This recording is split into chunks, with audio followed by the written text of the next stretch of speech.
With this, I really like it. They've somehow made coupe design actually work. It can feel like a minefield of Audi saying, how much money can we get away with saving in here? Now, from a mechanical perspective, you might be in one of two camps here. You might be thinking it's Audi, it's German, and it's great. Or you might be thinking that it's Volkswagen, it could be riddled with issues. Well, let's cut through the internet and the marketing hype. How about we set you straight? Honestly, as far as a car that is a breeze to live with, easy to park, yet will scare the absolute shit out of your mates, this thing is way up there. Now look, before we get into this, we've got some massive news. You've been asking for it. We're finally doing it. We're having our very first Cars and Coffee. It's going to be on Sunday, December 7th at Shannon's in Artarmon in Sydney. This is a completely free event. Everybody in the general public can come along, and we've already got a bunch of amazing cars already lined up. It's going to be awesome. Yeah, and later that night, also at Shannon's in Artarmon, we're having our very first live ticketed event with our good mate and auto expert, John Cadogan. That's right, we're going to be talking new cars, used cars, the car industry, some behind the scenes stories. There's also going to be a whole Q&A section so we can answer your burning questions. Now, tickets are limited and selling fast, so click the link below and get yours now. Don't miss out. You know, in theory, these should pretty much be the ultimate used car. Perfect size, stylish, practical, great levels of features and equipment, and in RS Q3 form, very bloody quick. However, all is not what it seems for the entire Q3 range, because under this sophisticated facade can be some concerning issues bubbling away. How is it that owners are experiencing suspension issues already? I mean, this generation of Q3 has only been with us for a few years, and yet there are countless reports of premature wear for the struts and the control arms and the bushes. And look, obviously this will vary depending on how and where you drive, but especially in these RS Q3 models, because they encourage you to drive like a maniac pretty much everywhere, you might be up for replacement suspension components way sooner than you're anticipating. Plus, remember, it is an Audi, so a lot of these replacement parts and the labour to fit them are going to be asking some extreme premiums. But then, aside from the wear and tear issues, other owners have complained about just noisy suspension, things like clunking sounds or metal on metal sounds. And then in the RS models, owners have complained that the suspension can be sort of the worst of all worlds, meaning that when you hit a bump or a pothole, you get this harsh impact and then it kind of jiggles all over the place afterwards. One owner actually mentioned that no matter what suspension setting you've selected, an RS Q3 always feels like an old BMX riding down a set of stairs. Is any of that true? Well, look, in this one, it's not as cushy or as premium as you might think. I feel like Audi have really tightened up the suspension to kind of give it like a sport car, performance car sort of feel, but it feels a bit synthetic. Or maybe because they've thrown all of this level of power and performance at a little SUV, which has got a high center of gravity, and then they've had to build the thing to a budget. The car has to have really firm suspension to stop it from pitching and rolling all over the place when you're going through corners at warp speed. But going fast also means it needs some serious stopping power, but unfortunately across the entire Q3 range, premature brake wear is apparently a thing, but especially on these RS models. And like the suspension, the cost of OEM replacements can be ridiculous. Plus remember, like, okay, yeah, it's an Audi, sure, but underneath all of the image and whatnot, it's still a Volkswagen. So do your homework. Often you can save yourself a small fortune by buying the same part, just having it wrapped in Volkswagen packaging instead of Audi packaging. Or better yet, check out what's available from the aftermarket scene, especially for things like brakes. Quite often, aftermarket brakes can last longer, perform better, and cost far less than the OEM replacements. And the same can go for just simple consumables like, say, wiper blades. This is the same with so many manufacturers out there, but Audi will try to charge you a ridiculous amount of money for simple wiper blades. To avoid all that, simply hit the Wipertech link below to get 15% off and free express shipping on the only blades we use, because they are some of the best. Check them out. Also on the topic of wiper blades, these come with rain sensing wipers as standard, but just make sure that tech works. Actually, you know what? Just make sure that anything powered by electricity is actually working, because owners have complained about a few problems, like the parking sensors playing up, or the headlights flickering, but the taillights doing the same. Power window or power mirror issues, the seat controls glitching or failing, air conditioning doing the same, or faulty speakers, interior lighting problems, And look, sometimes these electronic problems can just be irritating or annoying at best, but worst case scenario, some have found that they've basically caused the Q3 to become a completely static art installment, to the point that they've had to get the car towed back to the dealership just to get it moving again. Now look, these electronic issues can be down to a weak battery, or maybe faulty sensors, or corroded wiring, all of which can be an absolute nightmare to diagnose, by the way. But other times it could be down to water leakage issues, and that means we need to talk about this guy, the bloody sunroof. Now, if you've watched any of our other videos on Volkswagens or Audis, you'll know that these things can be quite the troublemaker. Now look, like any car, if the drainage channels aren't cleaned and cleared properly, water can build up and that can leak into the car. However, something that does seem to be, let's say, more prevalent on Volkswagen Group cars, the sunroofs can also leak because of hairline fractures forming on the plastic sunroof frame, or where the metal mounting points meet the various plastic components, or just poorly fitted seals. These can all create leaks. And if it's leaking or not, owners have also reported the usual grinding sounds or creaking or the whole thing rattling, or worst case scenario, it just gets stuck open or stuck closed. Now look, in Audi's defense, most of these issues are generally fixed up under warranty, although some owners have complained that even after it's been fixed, the problem just comes back again a few months later. But remember, these warranties aren't going to last forever, so if it's out of warranty and you need to fix any of this, quick warning, it's going to be bloody expensive. The really scary thing though is that plenty of owners don't know that their car is leaking until it's all too late. By the time the footwells start filling up with water, the damage may have already been done. If you're in the market for a Q3 or an RS Q3, it is imperative that you get down there and look for any signs of water damage. And look, if you don't, over time, these electronic issues can really start impacting your engine or your transmission or the infotainment system, which, when it's working perfectly, is excellent. MMI, honestly, is one of the very best infotainment systems. Same can be said for the digital driver's display as well. It's not quite as good as BMW's iDrive or the system in the Genesis GV70, but still, excellent system. Although, unfortunately, quite a few owners have reported just really glitchy and slow operations. Sometimes there can be major connectivity issues, or sometimes the software issues can be so bad that the entire system can crash. But the good news is, luckily, to fix a lot of this stuff, it just requires a firmware or a software update that generally sorts it out. Also, if you're a complete nerd, the levels of depth that this thing is capable of is mind-blowing. Although, let's be honest here, the majority of owners are just going to connect to Apple CarPlay or Android Auto and never use any other function of this thing aside from the volume knob. Actually, compliments to Audi here, like the climate control, it has a physical knob. There are physical knobs, look at that, well done. And look, obviously the steering wheel also has its own volume control knob just there, and other buttons. Just make sure all of these buttons work okay, including the paddles that change gears. Because the problem here is that not only do the pedals feel cheap and nasty, I mean, like it's an RS, surely these should be at least metal in some way, but also being an RS, they should be enjoyable to use. These aren't. I mean, they even sound a bit shit. But aside from the paddles, the entire DSG transmission, it can be guilty of a bunch of issues. Owners have complained that this transmission feels like an early iteration or an old school DSG, in the way that when you're driving around town, it sort of gets lost between gears and it's just really jerky at low speeds. And look, normally we defend this by saying, well, at least once you're up to speed, the transmission works an absolute treat. It's like, you know, machine gun fire. But in these, yeah, apparently not. See, when you put your foot down, it takes a while for the gearbox to kind of work out what to do. It sort of gets lost between gears. But then when it finally does find a gear, you've built up so much boost that it feels like you're being rear-ended by a freight train hitting you at high speed. Here we go. Nothing. Jesus, there we go. Yep, okay, yep. And look, before you go tearing me to shreds in the comments, yes, you can configure this via the different drive modes and whatnot to hopefully fix this issue. But let's be honest, it is a bit of a band-aid solution, because it feels like Audi haven't just got the fundamentals of the calibrations and tuning right from the factory. Also, it's annoying that the one party piece of this car, this glorious 5-cylinder engine, even when you up it for the rent with a standard exhaust, it's there, but it's just a little bit muted. And then you also have the steering. I mean, this is both sort of too fast and too light at the same time. And then when you've got it selected into one of the more performance modes, it feels falsely heavy.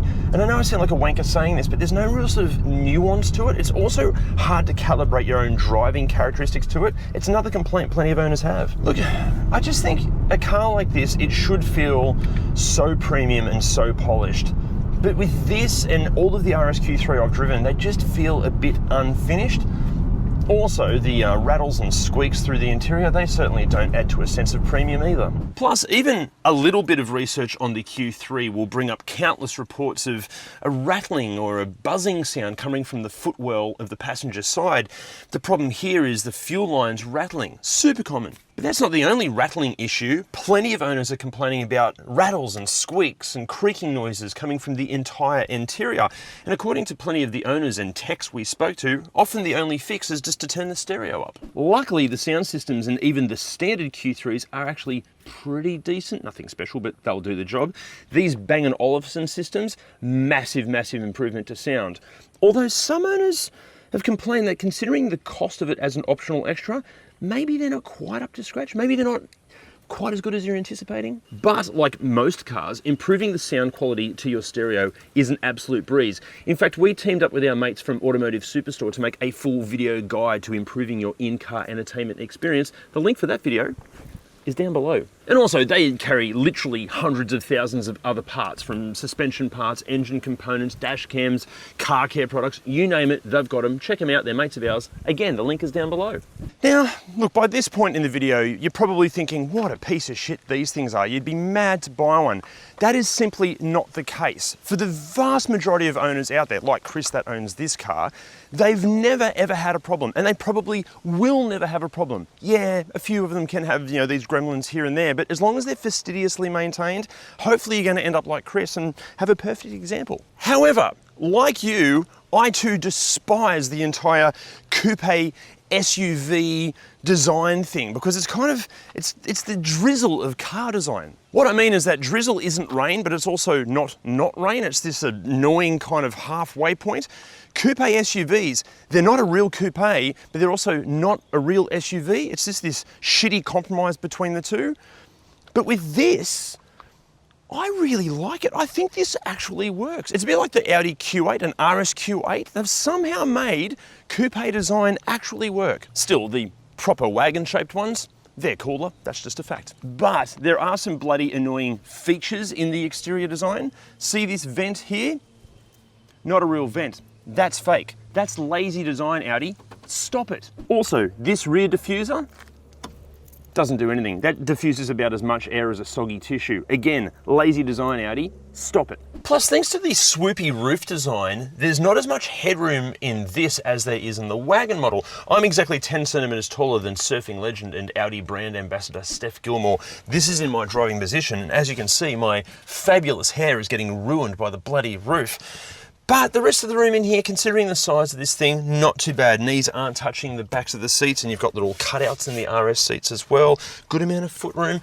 Seats could be a little bit cushier, a little bit comfier. Unfortunately, uncomfortable seats might be a bit of a common trait in this car, but you'll see more of that when we get in the front in a second. It's okay back here. It does feel a little bit claustrophobic because of the dark headliner and slightly smaller windows because, again, of the swoopy roof design. However, features and practicality back here, really bloody good for a car in this class. 2 USB ports, 12-volt power outlet, air vents, nets in case you go fishing, you need to keep your barramundi somewhere, pull-down armrest here with a couple more cup holders, and look, in the back seat, cup holders that have got little fingery bits to hold your small pretentious coffees. Yay. Spot for your kids to hide their decomposing food just here. Door bins that you can actually get to if you have legs. That's a really smart design. Overall features and practicality, good. But there are lots of scratchy plastics everywhere. Interesting, more on that soon. Although, in the car's defense, you'd like to think that with so many hard, scratchy plastics, it's going to be more resilient to wear and tear over time. But while you might be thinking that the Sportback body will reduce the amount of cargo space in the boot, it actually doesn't. It shares pretty much the same dimensions as its wagon sibling. And that means it's bigger than the boot in the Mercedes-Benz GLA, Range Rover Evoque, and Lexus NX. Although not quite as big as the BMW X1 and X2 or the Genesis GV70. Plus, the overall fit and finish and just build quality, it also can't match the Genesis either, or even a Lexus for that matter. And look, yes, it looks stunning in here. You'd expect nothing less for an Audi. Excellent interior design. But plenty of owners have just complained that you can get a sense that there's been a lot of cost cutting going on, the rattles and the squeaks, and just things not feeling, I don't know, all that solid. In fact, one owner stated that it can feel like a minefield of Audi saying, how much money can we get away with saving in here? Like, yeah, it looks good and things feel lovely to touch, but you just get a sense that behind the scenes, there's a lot of plastic going on. And look, in its defense, in regular Q3 form, it is one of the more affordable Audis to get into, but in RS Q3 form, maybe there's a lot more hard, scratchy plastics in the interior than you're possibly anticipating. Also, owners have complained of a few sketchy leatherwork things happening as well. And then the seats, look, you know, I agree with owners, they do look stunning, but yeah, they're not quite as supportive as you might be expecting. Some people have really complained about this. For me, I'm a little bit let down. Also, some other owners have complained that the driving position is a bit messed up. Like if their legs are in the right position, the steering wheel isn't, and then vice versa. There is a lot of adjustability in here. For me, it's good. Not great, but good. Oh, plus a few owners have mentioned that in these RS seats, they're starting to hear a few rattles forming as the car ages, and according to the techs we spoke to, there doesn't seem to be a solution for this yet. And even when it comes to just living with the interior in terms of spaces for all your crap, I don't know if it's the smartest use of space here. So the glove box isn't a glove box, it's a glove tray, so that's going to be pointless. Yes, you can put your phone just here, 2 cup holders with little fingery things to hold your small pretentious coffees like I drink, like a double ristretto with a dash of oat milk. Also your phone can fit nice and neatly there. Little cubby bin here. Really good sized door bins, but the majority of the door bin seems to be like back behind this panel, so getting to it, you've got to sort of dislocate your wrist. This little tray here is felt lined, but then the door bins aren't. So things are going to rattle around in there. Nowhere for sunglasses up here. There's a little secret section under the seats, but it's not very deep. It's going to hold your keys at best. There's this little tray here. This is specifically designed to collect all sorts of flesh and filth and snot and dust and crap because it's got a little removable cleaning pad. But that's about it. It's not the end of the world for practicality up front, but it's, I don't know, I feel like a Japanese K car would have way more storage for a vehicle of this size. Also, you're usually going to get more standard features for your money with a Lexus or a Genesis. If the Q3's original owner didn't go wild selecting seemingly endless option packages and accessories, many features that are standard on a base spec Lexus NX or Genesis GV70 aren't on the Audi, even on the higher spec models. Plus, there have been a few reported issues with the air conditioning starting to crop up, but not common yet. But being a modern Audi, these things are absolutely loaded with safety tech and features. Plenty of autonomous stuff and pre-safety systems and all that kind of thing. However, see, plenty of owners have complained that a lot of the active safety systems are just really poorly calibrated. They're far too sensitive. Even Chris that owns this car, he's complained that if he's reversing into like an inclined driveway, the autonomous emergency braking jumps on the anchors and it nearly sends your head through the headrest. But look, honestly, as far as a car that is a breeze to live with, easy to park, yet will scare the absolute shit out of your mates, this thing is way up there. Look, this is not a car for wankers like me that are turned on by things like steering nuance and mid-corner balance and all that sort of rubbish. This is a car for people that love all the theatrics of a super high performance car, maybe with none of the real depth or talent. You know what? It's the car form of a Michael Bay Hollywood blockbuster. And look, if that's your packet of biscuits, cool. However, we still haven't really discussed, let's say, the really seriously concerning aspects of these, like mechanically, what can go wrong with the entire Q3 range? I can't answer that question because I'm not a qualified mechanic. Luckily, Jim is. I'll start with the 1.4 petrol engine. Look, by far the most common problem we see here with these is the water pump. The water pump on these is located at the back of the cylinder head and it's driven by a tiny little toothed belt, like a little timing belt. The belt itself is fine, very rarely an issue, but the water pump, yeah, it is a very common problem. They are relatively cheap though and fairly easy to change too, so there's some good news. One of the other common issues we see is the coil packs. Now the coil packs just don't fail randomly. prematurely. The problem we see is when you're doing a service and you take the coils out to change a spark plug, sometimes they are just bloody stuck in there and they break when you take them out. Now, there's a few techniques you can use to help you, but sometimes they just do break. So when you're getting it serviced, just don't be surprised when the mechanic tells you you also need coils, because it does happen. Now the 2-litre turbo, look, this engine has been around since 2007. That's 18 years. Now the early generations of this engine, they had a terrible reputation for reliability. But thankfully, after almost 20 years, Volkswagens have got pretty much all the kinks ironed out. Except for the water pump. They're still shit. By far, that is the most common and somewhat expensive issue we see. They can fail at as low as 40,000 kilometres. Now, pro tip here is don't insist on a genuine Volkswagen pump because they're shit. The aftermarket ones are actually cheaper and we are seeing them last much longer. Another common issue we see with these is the inlet manifold and the swirl flaps. Those flaps can just wear out and fail, and sometimes the actuator fails and sometimes the position sensor fails as well. The good news here is if you ever have to do that water pump, you probably have the manifold off to do it, so you can just change it at the same time if the budget allows. And typical for Volkswagen, these also have PCV issues. Sometimes you get air-fuel ratio issues and sometimes you get an abnormal noise. Pretty common problem. And with these, we also see a few cam solenoid complications as well, and there's an oil strainer in that spool valve that often fails too. Not too common though. And now to the engine that you really want, as do I, it's the 2.5 litre 5-cylinder. These 5 cylinders are actually built very tough and they can handle a jolly good pounding. Now in standard form, that makes them super reliable as a daily. But remember, if they are tuned, and a lot of them are, they can break. But overall, yes, pretty bloody stout. They can have some injector complications. Now, that's not a huge drama if the engine is standard, but in a modified engine, you have an injector issue that can actually cause a complete engine failure. Pro tip here is, surprisingly, use genuine injectors. They are way better. But don't worry, it's not actually a super common problem. The thermostat housing on these, it is made of plastic and it is prone to leak after about 4 or 5 years. Now, as for the DSG, the transmission in these is actually pretty good if well serviced, way less likely to have issues than in previous generations. That's not to say you won't have issues, but it's less common than before. And it's much the same for the Haldex coupling, that's the all-wheel drive coupling. If serviced, pretty good too, shouldn't expect too many dramas. And by well serviced, I'm talking about best practice here. Do them every 40,000 Ks to mitigate the risk of issues. Actually, that goes for the entire mechanical package here.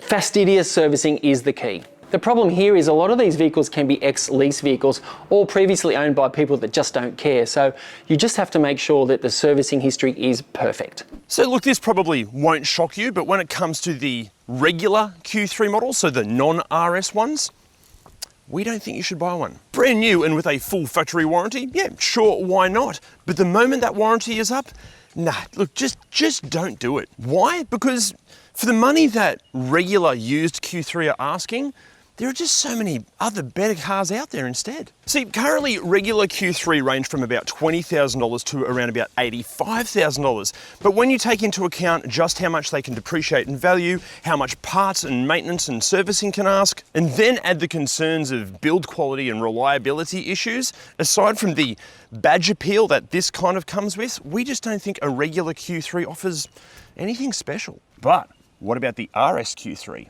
Well, look, no one needs a 400 horsepower crossover SUV. The fit and finish and the overall build quality just might not be up to the standards that you're expecting for an RS car, asking anywhere from $60,000 to $130,000. And again, the long-term depreciation is going to be bloody painful. But in saying all of that, cars like this, they're not about sensible decisions or any form of logic at all. If you can handle the stress both financially and emotionally, yeah, buy one. It's a mad decision you're making, but such a cool thing. But if you seriously cannot afford to take this kind of gamble, maybe just look at one of these instead. Or better yet, check out what's available in the aftermarket scene. Now the 2-litre turbo, the petrol, look, this engine was, okay. So I'm sorry. Just rest your arms, give me a minute.